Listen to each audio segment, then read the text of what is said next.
Hello, good afternoon, and welcome to the Middle East Forum's weekly podcast series.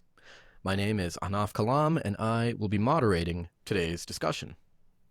Now, in Jordan, King Abdullah II has steered a delicate course through a turbulent region, balancing global alliances with domestic pressures.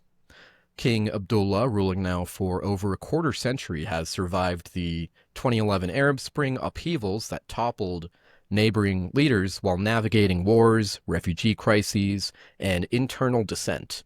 His intelligence services have thwarted Al-Qaeda plots, his ties to the U.S. remain deep, but a $15 billion gas deal with Israel and the decision to host U.S. troops for the 2003 Iraq invasion sparked protests and criticisms from the Jordanian Muslim Brotherhood and other groups. How has King Abdullah maintained power in a volatile region while managing these tensions? What do his pro-Western policies mean for Jordan's future and its role in Middle Eastern geopolitics?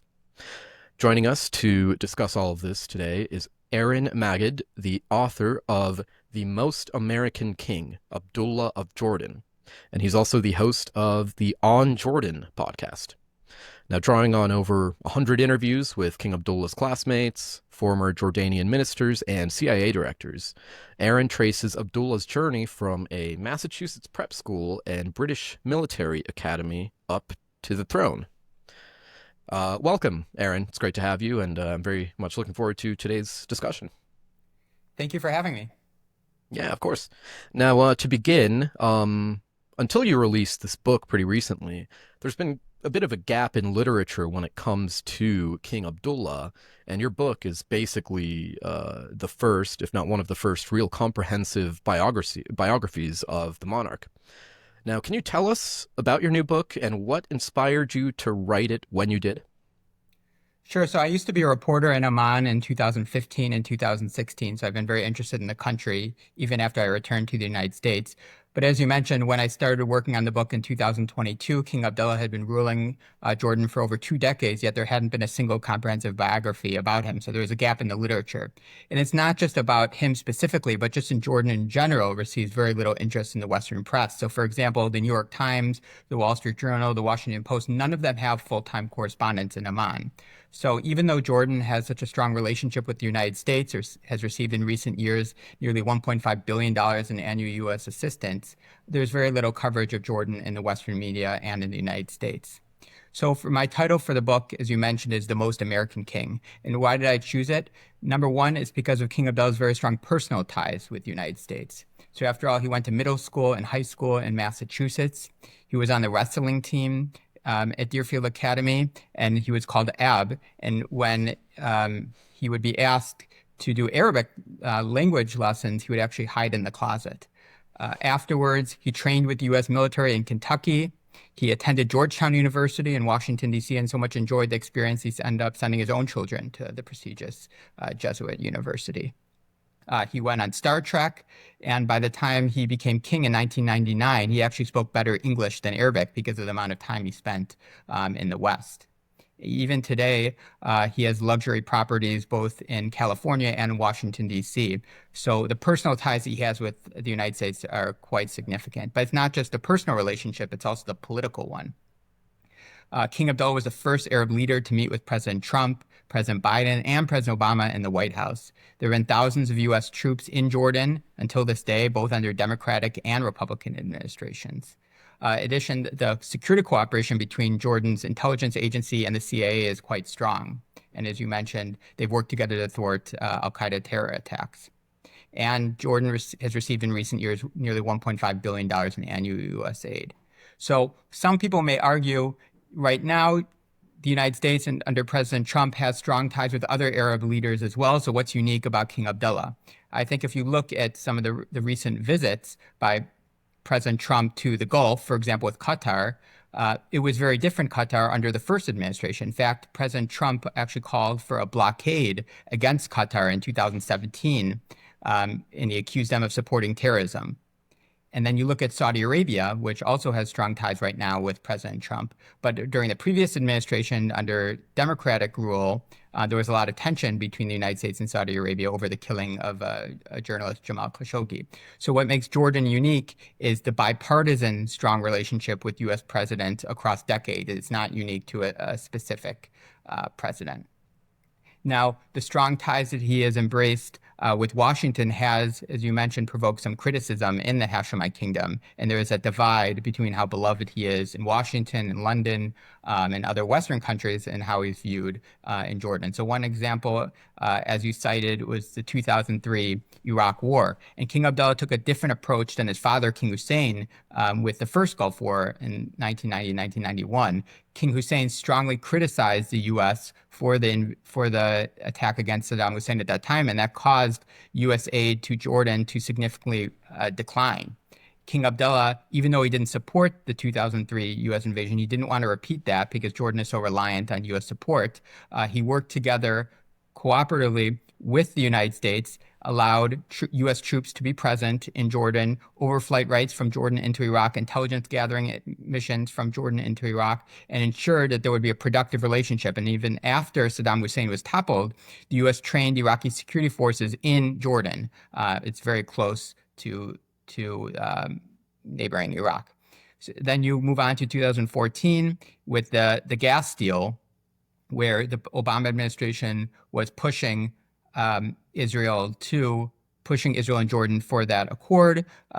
Many Jordanians were strongly opposed to the gas agreement because they felt that we shouldn't be giving billions of dollars to Israel when Israel is ruling over Palestinian territories in the West Bank and Gaza. But King Abdullah moved forward because he thought it was in his country's national interest, both to maintain strong relations with the United States, but also for important energy needs. And then finally, in 2014 as well, you had Jordan joining the U.S. alliance against ISIS. And at that time, it was controversial among some individuals in Jordan, especially after Jordanian pilot Muad Kasasba was kidnapped in the country. People were saying, why are we getting involved in this Western-led quote-unquote imperialistic war against another Islamic group across our borders? We should just focus on what's happening in Jordan and not get involved. And there was a lot of criticism then. So we see time and time again, King Abdullah has taken steps to increase and deepen his relationship with the United States, but that comes at the expense of his popularity in Jordan.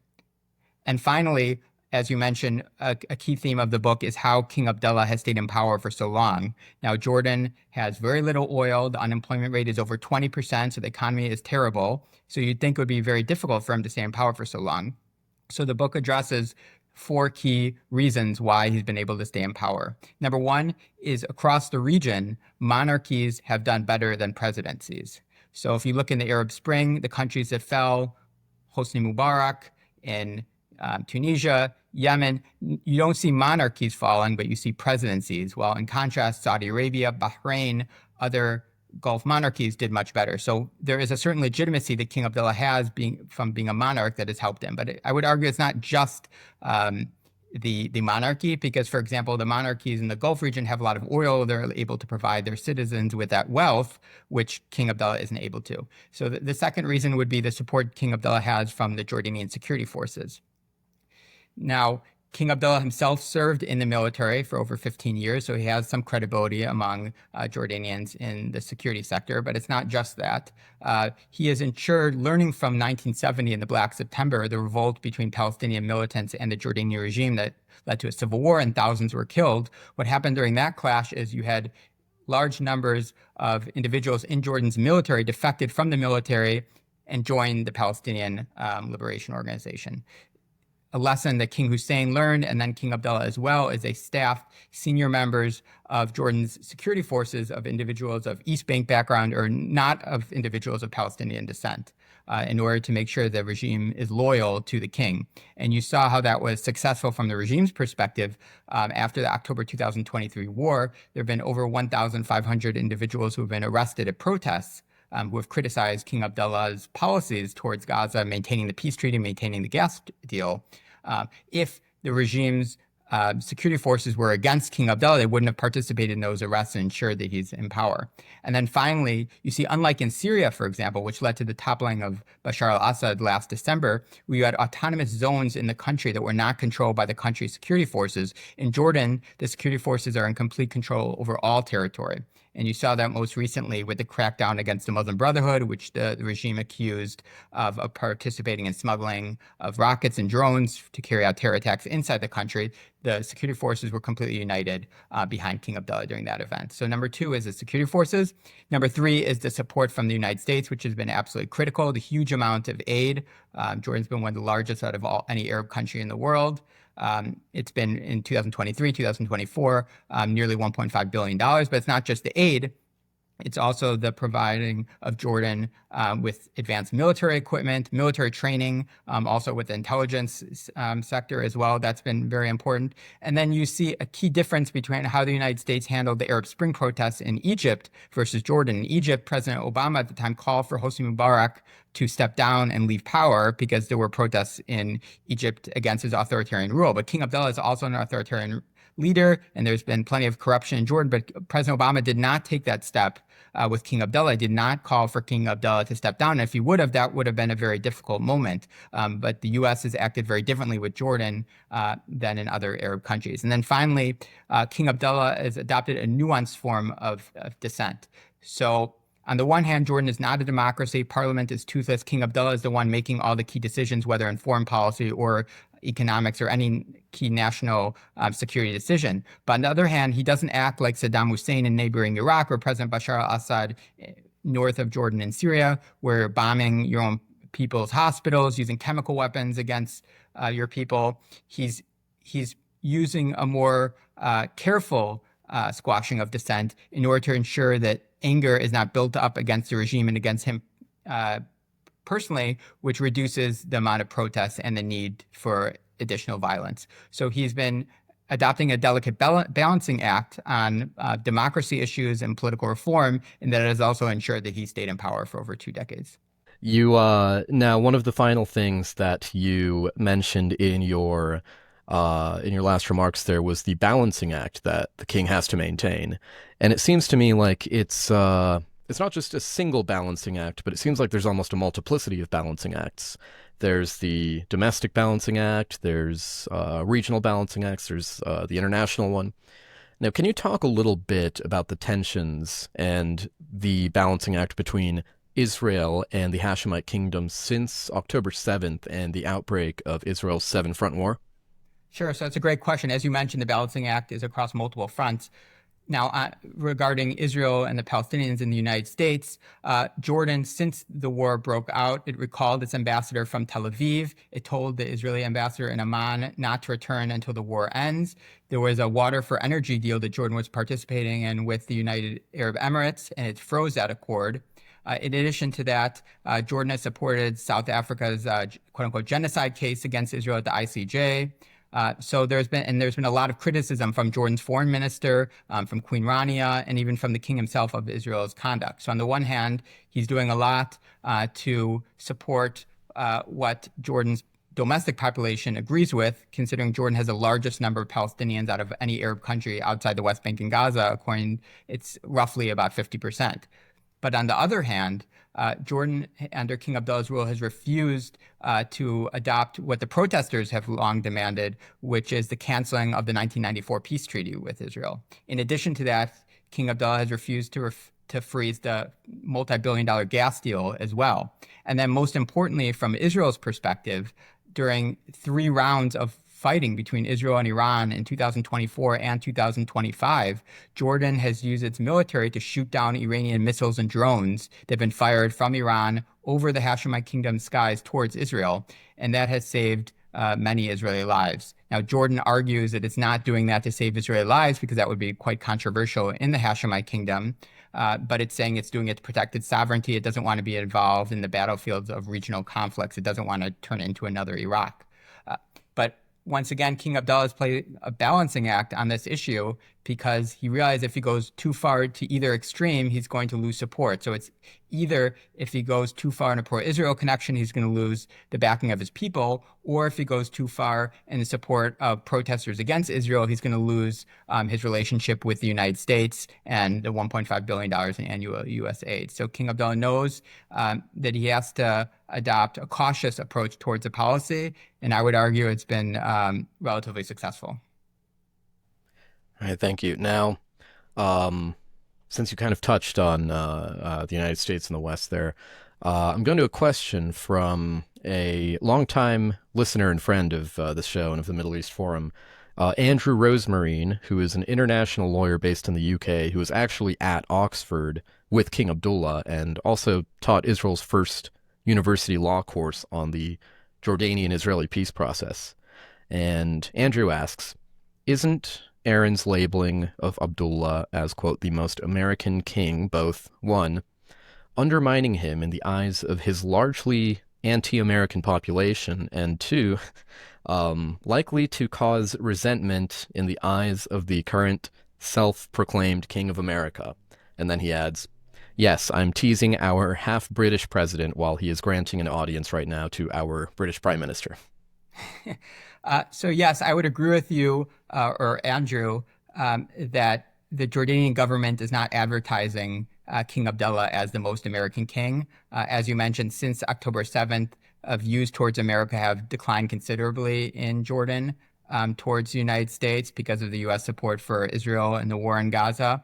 But it's not just unique to what's happened since October 7th. There was a lot of criticism of the United States with the invasion of Iraq in 2003. So in general, the United States government, in contrast to the people, the Jordanian people enjoy it, and many people actually want to immigrate to the United States in order for, they understand their better jobs. A lot of Jordanians study in the university, but the U.S. government's Middle Eastern policies are often controversial.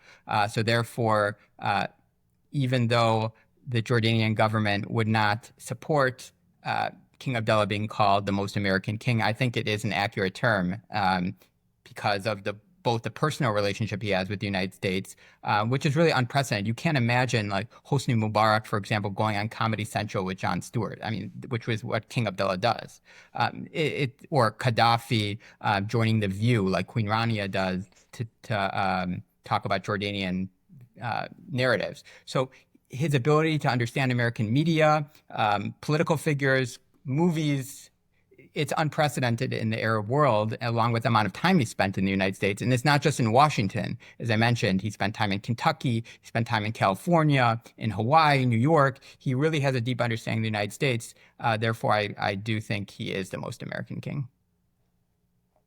All right, thank you. Now, going to another audience question here. It comes from Jerry Stern, who asks, do the 1 million Syrian refugees living in camps in Jordan represent a potential fifth column that could threaten King Abdullah's rule? So I think in the beginning of the 2011 Syrian refugee crisis, that because of the war, there was a concern that would happen. But I think over a decade since that's happened, we see that King Abdullah's rule has maintained quite stable during this time. And in fact, the number of Syrian refugees who have left Jordan since Assad was toppled last December is now over 100,000. So the number of Syrian refugees has declined.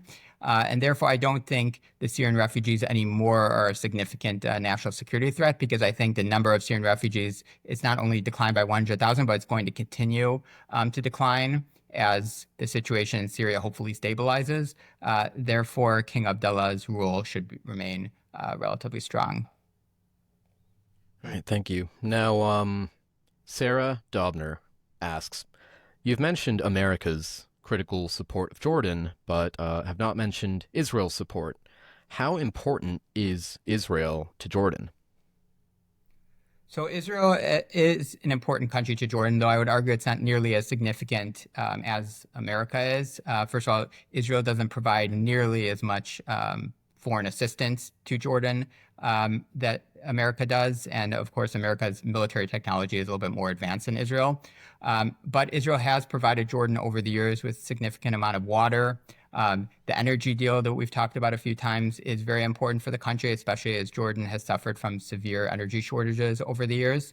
And both Israel and Jordan have had significant security cooperation together, both in the fight against ISIS, against Hezbollah at times, with the weapons and drug smuggling that have gone from the Syrian border to the Hashemite kingdom. So there has been a significant amount of cooperation, though since October 7th, there has been additional tensions because of the widespread discontent in Jordan towards what they view as Israel's policy in Gaza. And that has caused the cooperation between the two countries to decline.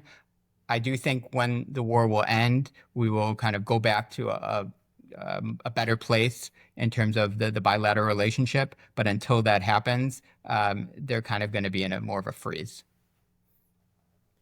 Thank you. Now, you brought this up earlier. I think you said the unemployment rate in Jordan is something like you said 20%. Over 20%.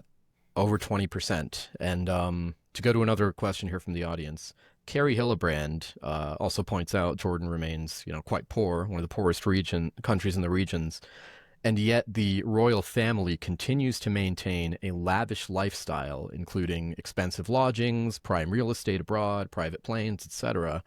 How does this sit with the Jordanian population at large? Sure, it's a great question. And first of all, we have to note that there's no public polling about this issue. And it's not just how Jordanians view the king's lavish properties, both in the United Kingdom and the United States. There's no public polling about the king's approval ratings at all.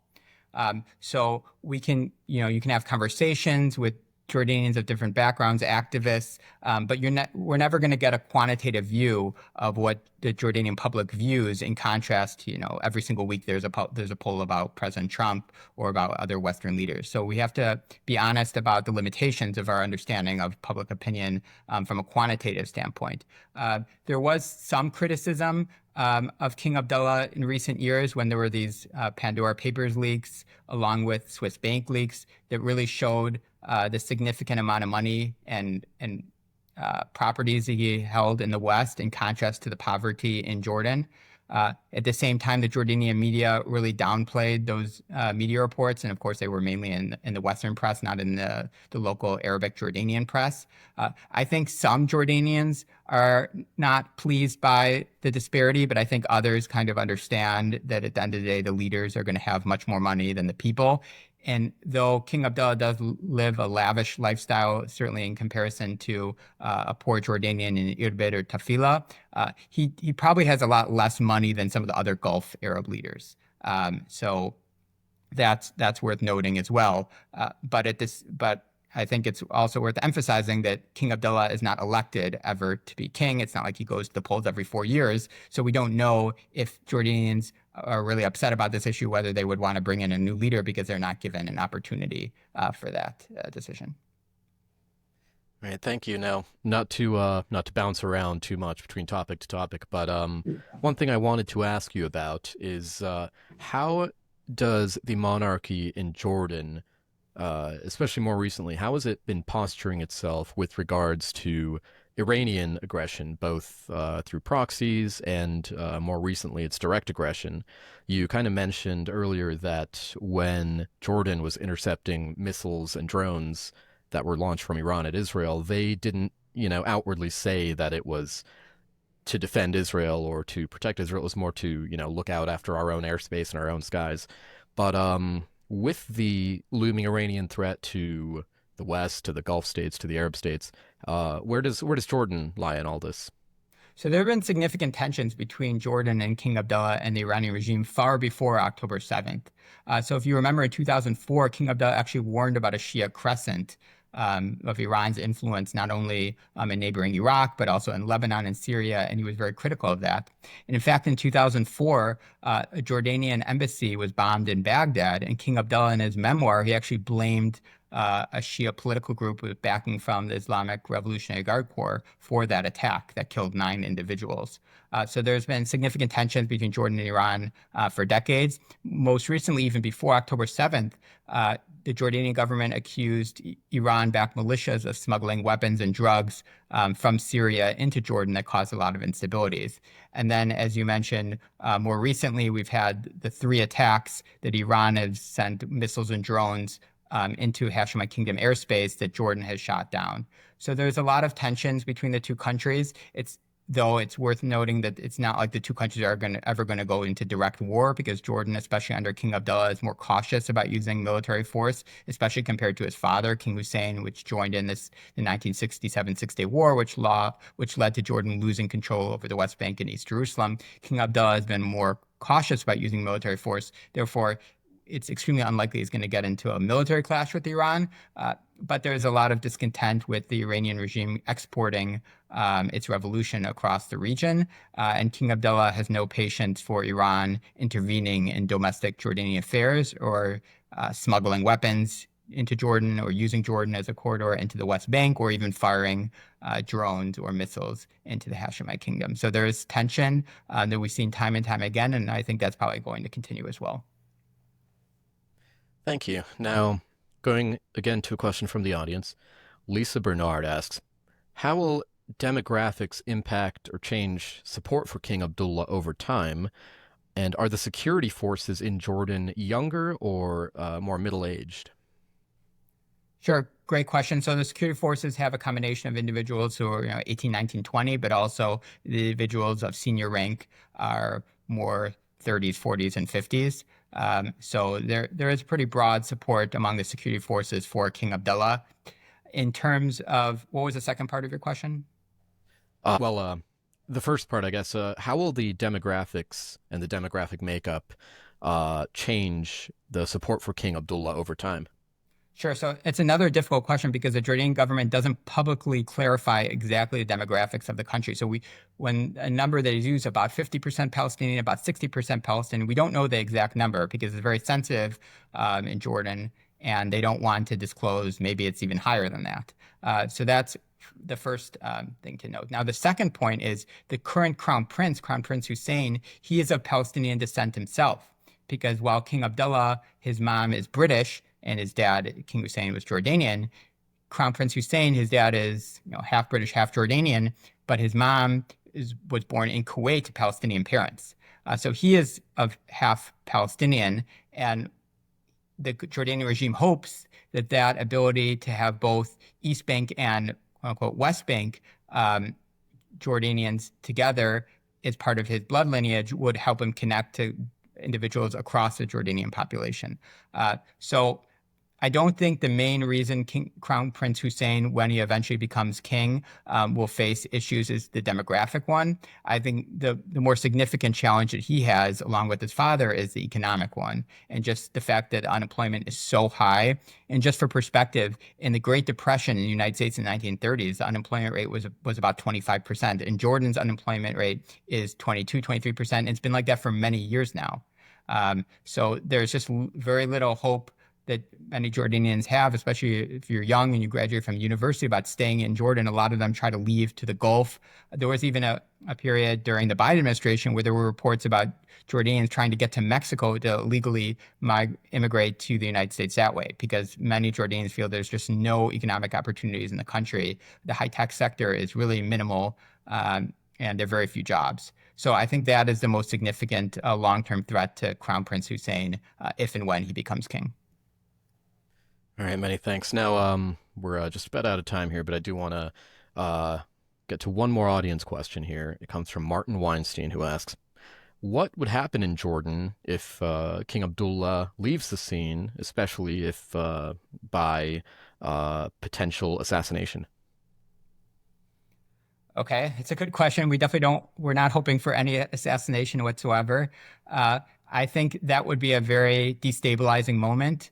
The regime would likely try to unify around the Crown Prince Hussein, who has been groomed by the king very publicly in recent years. Now he's been going to meetings in the White House, meeting with President Biden, President Trump. He attended UN sessions. He's met with other Arab leaders. So they would try to smoothly bring the succession down to the son. But during moments of transition, that can offer, or times where the transition will be shortly appearing, that can often be a time of destabilizing moment for regime. So if we remember in Egypt, before the Arab Spring, there was talk about Hosni Mubarak transferring power to his son, and there was a lot of discontent in the country over that. So the kingdom, they have a strong security forces. I'm sure their number one priority is making sure nobody shoots the king, and they've been successful at that, even though there have been some threats and assassination attempts against the king from Al-Qaeda about 25 years ago, but other terror groups as well. But they certainly would try to avoid that threat at all costs. All right, many thanks. Well, we are unfortunately at the end of our podcast for this week. It's been a fascinating topic of discussion and not one we really cover very much on the show. So I want to thank you again for taking the time to share your insights and give us some more details about your book. Thank you very much. I really appreciate it. Yeah, of course. Now, for our viewers and listeners, of course, you have your new book about King Abdullah that's just been released. But if there's somewhere else where they can go if they'd like to follow more of your work, where would you direct them? Sure. So I have a podcast called On Jordan Podcast where I interview analysts and experts, both in Jordan and the United States, about the latest events in the Hashemite Kingdom. So that would be one. You can follow that on Spotify or Apple. And then also I tweet regularly about Jordanian politics on X. I'm active on LinkedIn. And then I write articles about Jordan in various media outlets. Fantastic. Now, for those watching on YouTube or listening on Spotify, I will be sure to provide you with those links inside of the description below so you can click on those and follow more of Aaron's work. For our viewers and listeners, I want to thank you all again for your viewership, your participation, and for your excellent questions today. As always, I thank you again, and I hope you have a wonderful day. Thanks. Bye.